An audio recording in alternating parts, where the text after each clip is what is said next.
सब्बे सत सुखी होन्तु सब्बे होन्तु च खेमिनो सब्बे भद्राणि परसन्तु माँ कंची दुख माँ गमा।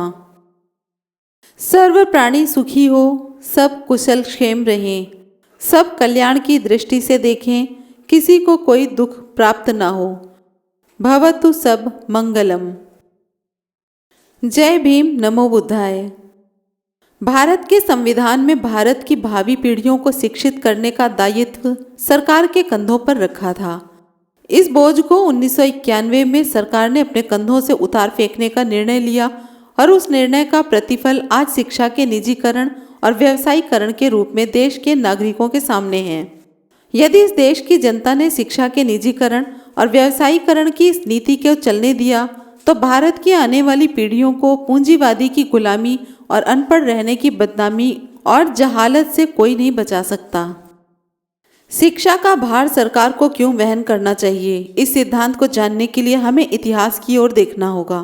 डॉक्टर बाबा साहेब अम्बेडकर जब बॉम्बे लेजिस्लेटिव काउंसिल के मेंबर थे तब उन्होंने अपने एक भाषण में कहा था, एक धनवान व्यक्ति अपने बेटे बेटियों को पढ़ाने के लिए एक से एक विद्वान को नियोजित कर सकता है, अच्छे से अच्छा शिक्षण संस्थान में उन्हें शिक्षा दिलवा सकता है, किंतु एक साधारण नागरिक ऐसा नहीं कर सकता।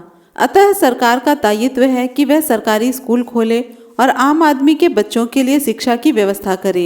इसी विचार के विकास के फलस्वरूप भारत के संविधान के नीति निर्देशक तत्वों में सरकार का यह दायित्व तय किया गया कि वह 14 वर्ष तक के बालकों के लिए अनिवार्य और निःशुल्क शिक्षण की व्यवस्था करे। यदि सरकार अपने इस दायित्व का निर्वहन करती तो भारत में आज कोई भी व्यक्ति निरक्षर नहीं होते। सरकार इस दिशा में उदासीन रही क्योंकि वह भारत के लोगों की सरकार नहीं है, राजनीतिक दलों की सरकार है। छत्रपति शाहू जी महाराज एक छोटी सी रियासत के कोल्हापुर के शासक थे। उनकी रियासत का शिक्षा का बजट पूरे बंबई प्रांत के शिक्षा बजट से अधिक था। हालांकि कोल्हापुर में राजतंत्र था, इसके बावजूद वह प्रजा की सरकार थी। भारत सरकार भी ऐसा कर सकती थी, किंतु सरकार ने शिक्षा पर पूरे बजट का 4% से अधिक खर्च नहीं किया। सरकार के शिक्षा के प्रति उदासीन रहने के अन्य कारणों में सबसे प्रमुख कारण यह भी था कि शिक्षा प्राप्त करने के बाद अनुसूचित जाति, अनुसूचित जनजाति तथा पिछड़ी जातियों के लोग सरकारी सेवाओं में आएंगे तो भारत के शासक और शोषक अल्पजनों के सारे समीकरण गड़बड़ा जाएंगे।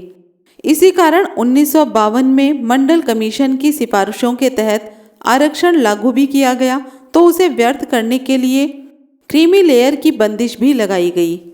66 वर्ष के कथित प्रजातंत्र में प्रधानमंत्री की कुर्सी पर 51.5 साल तक प्रकट रूप में और 3.5 साल तक प्रच्छन्न से ब्राह्मण काबिज रहे। ब्राह्मण का अर्थ है मनुस्मृति समर्थक, जो स्त्रियों, शूद्रों और अति शूद्रों को शिक्षा देने का पात्र नहीं समझता। इसके विपरीत भारत का संविधान उन्हें न केवल शिक्षा का अधिकारी मानता है वरन उनके लिए आरक्षण के प्रावधान भी रखता है। इस संकट का समाधान कैसे किया जाए, इसके लिए जिस ब्रह्मास्त्र का प्रयोग किया गया वह थी नई आर्थिक नीति। इस नीति में वैश्वीकरण, उदारीकरण और निजीकरण की क्रियान्विति किया जाना था। यह क्रियान्विति शिक्षा के क्षेत्र में भी की गई। इसके तहत धीरे धीरे निजी स्कूलों, कॉलेजों और यूनिवर्सिटीज़ का जाल फैलाया जाने लगा। ये जाल अब खोलकर सामने आ गया। इस जाल में लोक कल्याणकारी सरकार की संकल्पना फंस चुकी है। यदि समय रहते इसे मुक्त नहीं कराया गया तो यह जाल में फंसी फंसी ही दम तोड़ देगी। शिक्षा के निजीकरण और व्यवसायीकरण में जो पढ़ेंगे वे भी आज़ाद नहीं हो सकेंगे, गुलाम ही रहेंगे, क्योंकि शिक्षा में वे जो इन्वेस्टमेंट करेंगे उसका रिटर्न तो वे चाहेंगे ही, और इस रिटर्न के लिए उन्हें पूंजीवाद के सामने समर्पण तो करना ही पड़ेगा। इसे उदाहरण देकर समझाना पड़ेगा।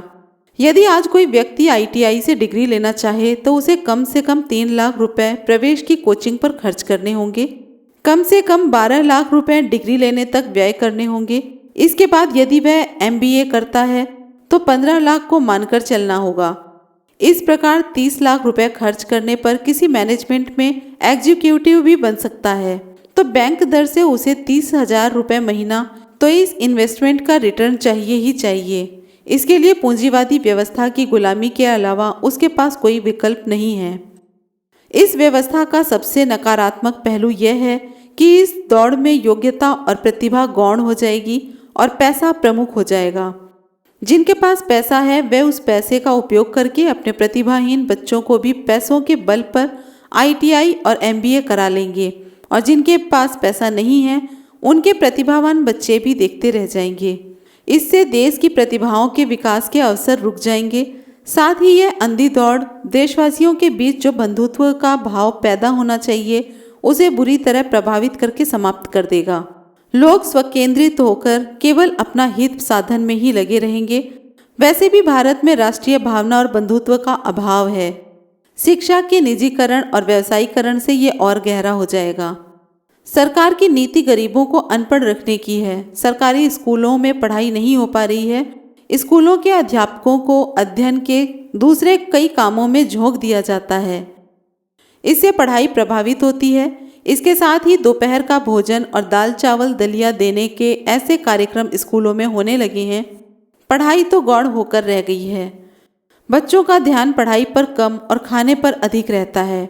यह सब इसलिए किया जाता है कि जो भी अभिभावक अपने बच्चों को वास्तव में पढ़ाना चाहते हैं वे ही पढ़ाई नहीं होने के कारण अपने बच्चों को वहीं से हटाकर निजी स्कूलों में पढ़ाने लगे। इस प्रकार स्कूल कम और दाल दलिया केंद्र अधिक हो गया। इससे भी बच्चे स्कूल तो जाएंगे पर अनपढ़ ही रहेंगे।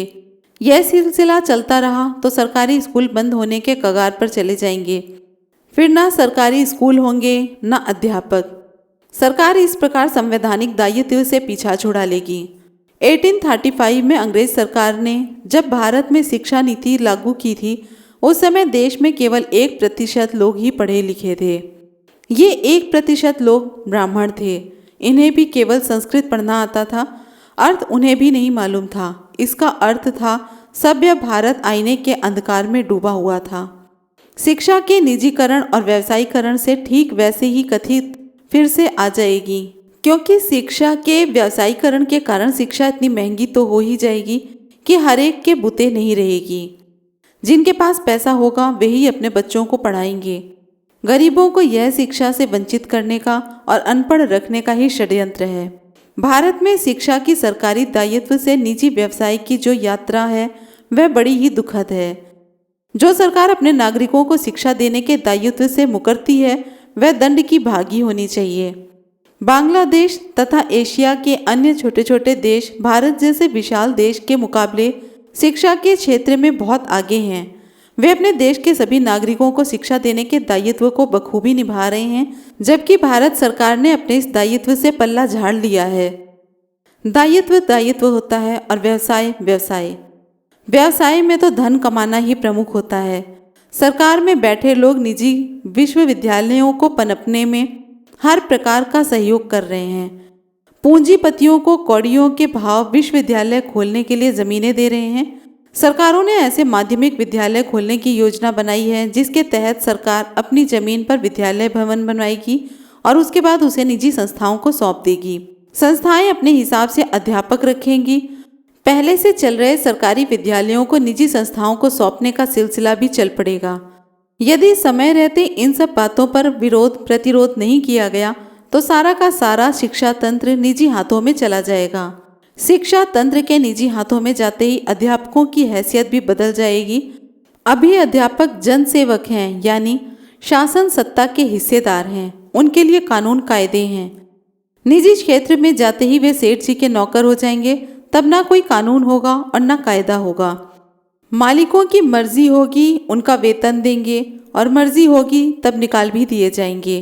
अभी निजी विद्यालयों में अध्यापकों के जो हाल हैं वे उनके भी हो जाएंगे। अब बैंक भी शिक्षा के लिए ऋण देने लगे हैं। ऋण देने के दुष्चक्र फाइनेंस कंपनियों और बैंकों ने चलाया है। वह लोगों के भले के लिए नहीं चलाया गया है, वह तो लोगों की आर्थिक रूप से गुलाम बनाने के लिए चलाया गया है। यह तो कर्जदार बनाने की योजना है। जिसके पास पैसा है वे उसे पैसे को बढ़ाने और ब्याज कमाने के लिए कर्ज दे रहे हैं। जो ले जा रहे हैं उन्हें चुकाना ही होगा। जो कर्ज लेकर पढ़ेगा वह आर्थिक दृष्टि से गुलाम तो पहले ही हो जाएगा। शिक्षा वह होती है जो मुक्त करे, जो बांधे, जो गुलाम बनाए रखे। वह शिक्षा कैसे हो सकती है? जो कर्जदार बनाए वो शिक्षा कैसे हो सकती है? इन बातों पर विचार करने की आवश्यकता है। शिक्षा के निजीकरण और व्यवसायीकरण की परिणति आम आदमी को अनपढ़ रखेगी और शिक्षितों को पूंजीवाद के गुलाम बनाएगी। ये खतरे की घंटी है जो अब बज चुकी है। सावधान हो जाना चाहिए और उपाय करना चाहिए। अब सवाल ये उठता है कि इसका उपाय क्या है?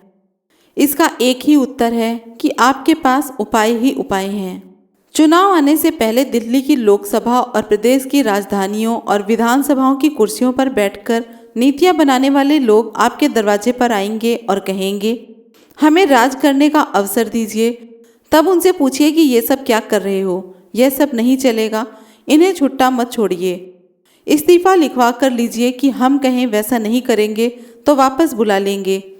प्रजातंत्र के असली मालिकों को सही अर्थों में मालिक बनाने की यह तरकीब हमारे पास ही है। आप चाहें तो हम मिलजुल कर इस पर अमल करने का प्रयोग कर सकते हैं। नहीं करना चाहें तो मर्जी है आपकी। फिर अपने बच्चों को अनपढ़ अथवा गुलाम दोनों में से एक रखने के लिए तैयार रहिए। आज की वीडियो आपको कैसी लगी, इस बारे में राय आप कमेंट बॉक्स में रख सकते हैं। अगले वीडियो में फिर से आपसे मुलाकात होगी। जय भीम, नमो बुद्धाय।